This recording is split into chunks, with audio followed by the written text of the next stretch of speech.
Hello friends, स्वागत है आप सभी का आपके अपने YouTube channel study for one day exam में।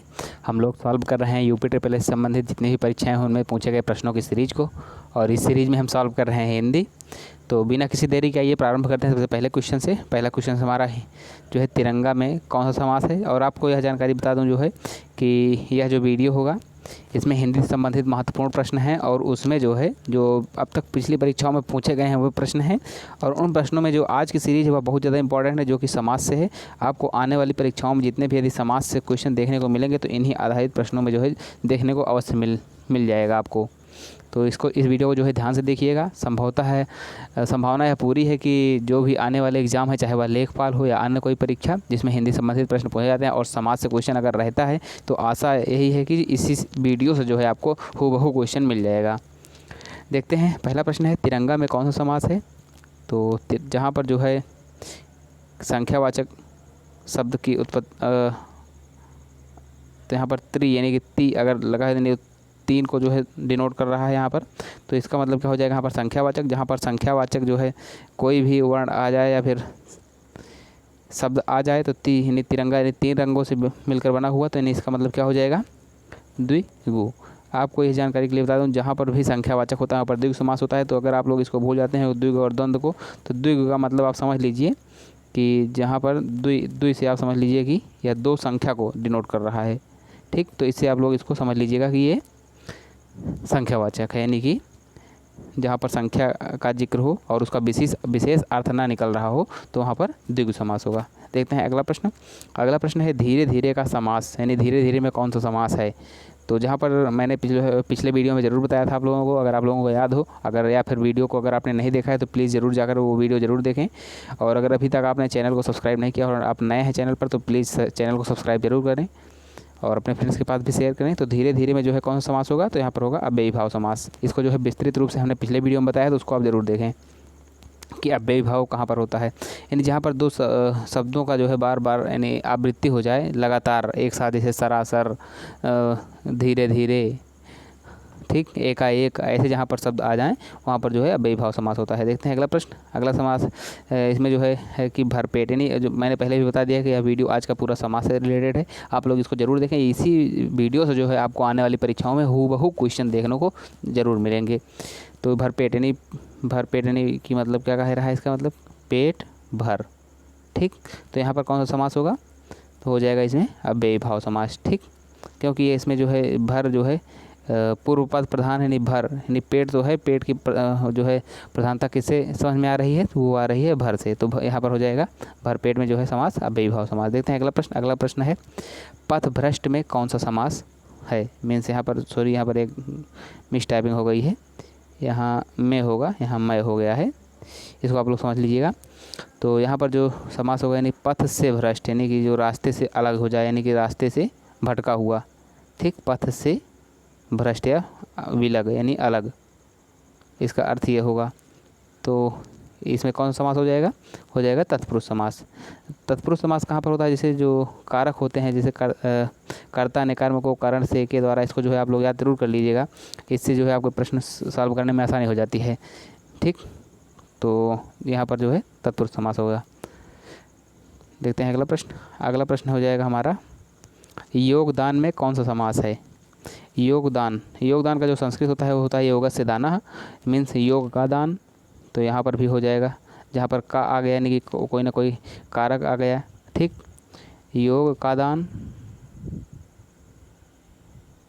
तो यहाँ पर जो कारक आ रहा है आपका वो आ जा रहा है का, यानी कि योग का यहाँ पर यानी कि संबंध कारक बता रहा है। तो संबंध कारक यानी कारक जो है कहाँ जहाँ पर भी आ जाए वहाँ पर तत्पुरुष समास होगा। ठीक, देखते हैं अगला प्रश्न। अगला प्रश्न है हमारा राजपुत्र में कौन सा समास है। राजपुत्र में कौन सा समास होगा, तो इसके जो है देखते हैं ऑप्शन से आपके तत्पुरुष, द्विगु, द्वंद्व, कर्मधारय। तो राजपुत्र यानी कि राजा का पुत्र। इससे पहले वाले वीडियो प्रश्न में हमने देखा कि राजा का पुत्र यानी कि राजा का पुत्र, यानी कि यहाँ पर कौन सा समास हो जाएगा, यानी का यानी संबंध बता रहा है, तो संबंध जहाँ पर बताए वहाँ पर संबंध कारक यानी कि और कौन सा समास, तो तत्पुरुष समास हो जाएगा। ठीक, देखते हैं अगला प्रश्न। अगला प्रश्न है हमारा जिस समास का पूर्व पद प्रधान हो उसे कौन सा समास कहते हैं। तो जिसमें पूर्व पद प्रधान हो तो उसमें जो है अव्ययी भाव समास हो जाता है। ठीक, देखते हैं अगला प्रश्न। अगला प्रश्न है हमारा, त्रिवेणी शब्द में कौन सा समास है। हमने जो है इससे पहले तिरंगा देखा था, ठीक। तो तिरंगा में आप लोगों ने देखा था कि त्रि आ रहा था, तो यहाँ पर भी त्रिवेणी आ रहा है, तो त्रिवेणी में कौन सा हो जाएगा, द्विगु समास, ठीक। यहाँ क्योंकि यहाँ पर संख्यावाचक शब्द का बोध हो रहा है, ठीक है। देखते हैं अगला प्रश्न, युद्ध में स्थिर रहने वाला किस समास का विग्रह है, यानी युद्ध में जो स्थिर रहे। तो इसमें जो ऑप्शन है आपके कर्ण तत्पुरुष, अलुक तत्पुरुष, संप्रदान तत्पुरुष या संबंध तत्पुरुष। संबंध तत्पुरुष वहाँ पर होता है जहाँ का की के आ जाए, मीन जहाँ पर संबंध बताया जाए। संप्रदान में या पर मीन संप्रदान के लिए जहाँ पर आ जाए, यानी जैसे किसी के लिए हो जाए तो वहाँ पर संप्रदान हो जाएगा। कर्ण कारक जो है कर्ता ने कर्म को कर्ण से के द्वारा यानी से या के द्वारा हो जाए, जहाँ पर वहाँ पर आ जाए, यानी से अलग होने की स्थिति में नहीं, जहाँ पर अलग होने की स्थिति में होगा वहाँ पर अपादान हो जाएगा, ठीक। तो ये जो है जहाँ पर करण हो जाए यानी कि से के द्वारा, यानी किसी के माध्यम से अगर कोई काम हो रहा है तो वो जो है जैसे पेड़ से पत्ते गिर रहे हैं तो वहाँ पर अपादान कारक होगा, क्योंकि उससे जो है अलग हो रहा है, ठीक। लेकिन अगर जो है जैसे कहा जाए कि कोई काम किसी के माध्यम से हो रहा है, यानी किसी के माध्यम से हो रहा है, यानी के द्वारा हो रहा है, ठीक, के द्वारा हो रहा है, तो या फिर से जो है जहाँ पर हो जाए, जैसे हम कह सकते हैं जो है चाकू से सब्जी काटी जाती है, यानी चाकू से, तो यहाँ पर जो हो जाएगा वो हो जाएगा करण कारक हो जाएगा, ठीक। तो यहाँ अब इन तीनों को मतलब इन तीनों से संबंधित उत्तर नहीं होगा, तो इसमें कौन सा हो जाएगा, युद्ध में स्थिर रहने वाला मतलब अलुक तत्पुरुष, ठीक। तो इसमें अलुक तत्पुरुष वह होता है जिसमें जो है जो पहला वर्ण जो पहला जो है जो पूर्व पद होता है वह पूर्व पद जो है इसमें स्थिर रहे। तो इसका जो है फुल फॉर्म इसका जो है अगर हम एक पद में लिखें इसको तो युधिष्ठिर कहा जाएगा। तो युधिष्ठिर में युद्ध जो है वह स्थिर है, मतलब उसमें जो है कोई परिवर्तन नहीं हो रहा है, तो इसमें हो जाएगा अलुक प्रत्यय, यानी जो पूर्व पद हो उसमें कोई परिवर्तन न हो तो वहाँ पर अलुक प्रत्यय होता है। वाचस्पति यानी कि वाचस्पति किस समास का समस्त पद है। ऑप्शन है आपके संबंध तत्पुरुष, बहुब्रीहि, नए तत्पुरुष और अलुक तत्पुरुष। तो इसमें भी जो सही आंसर हो जाएगा वो हो जाएगा अलुक तत्पुरुष, ठीक। देखते हैं अगला प्रश्न, इसमें हो जाएगा अलुक तत्पुरुष। देखते हैं अगला प्रश्न। अगला प्रश्न हमारा, निम्न में से कौन सा कर्मधारय समास है। कर्मधारय में जो है जो किसी कर्म विशेष को धारण करता है, तो इसमें जो हो जाएगा नीला गगन या फिर त्रिफला। इसमें नील गगन यहाँ पर लिखा हुआ है, इसको मैंने गलत बोल दिया, तो इसको जो है आप लोग फिर से सुन लीजिए, नील गगन, त्रिफला, पतझड़, गांव शहर। तो इसमें जो हो जाएगा वो हो जाएगा नील गगन, यानी नीला है जो गगन, ठीक, यानी किसी कर्म को धारण कर रहा है, यानी आकाश का रंग जो है कैसा है, यानी वो कर्म धारण कर रहा है कि नीला है, ठीक। और त्रिफला में जो हो जाएगा वो हो जाएगा आपका द्विगु समास, ठीक। और पतझड़ में जो है क्या झड़ रहे हैं, पत्ते झड़ रहे हैं, तो इसमें कौन सा हो जाएगा, इसमें हो जाएगा अव्ययी भाव समास, ठीक। और अगला पद ये है गांव शहर में कौन सा हो जाएगा, द्वंद्व समास, ठीक। अगला जैसे माता पिता। तो देखते हैं, देव जो महान है, यानी जहाँ पर जो या जिस ऐसे कुछ आ जाए तो वहाँ पर जो है हो जाएगा कर्मधारय, यानी किसी के जो है कर्म के धारण करने के। देव जो महान है मतलब उसके कर्म को बताया जा रहा है इसमें, तो हो जाएगा यहाँ पर कर्मधारय, ठीक। देखते हैं अगला प्रश्न। अगला प्रश्न है, देशांतर में कौन सा समास है। देशांतर में जो है द्विगु, द्वंद्व, कर्मधारय या फिर द्विगु। यहाँ पर दो बार हो गया है तो द्विगु नहीं होगा यहाँ पर, तो इसमें जो सही विकल्प हो जाएगा वो हो जाएगा कर्मधारय, ठीक, देशांतर।